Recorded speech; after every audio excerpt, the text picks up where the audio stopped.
Hello সবাই, আজকে হাজির হয়ে গেছি ডিম নিয়ে। আমাদের সবার পছন্দের খাদ্য তালিকায় রয়েছে ডিম। আর সেটার কি কি থাকে একটা ডিমে? এটা একটা মাঝারি সাইজের chicken egg. I am kidding, মানে মুরগির ডিম।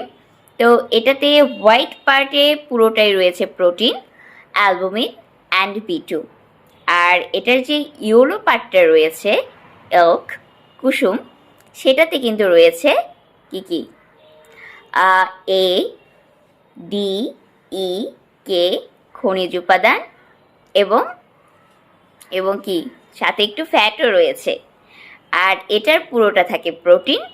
সো আমি আজকে 3টা ডিম নিয়েছি খাওয়ার জন্য। তো জাস্ট আমি একটার কুসুমটা বাদ দিয়েছি, বাকি দুটোর খাবো, কারণ আমার বাকি ভিটামিনগুলো প্রয়োজন। আর এখানে আরেকটা গুরুত্বপূর্ণ ভিটামিন থাকে এগে, সেটা হচ্ছে রাইবোফ্লাভিন, যেটা আমাদের মুখের ঘা সারাতে খুব সাহায্য করে।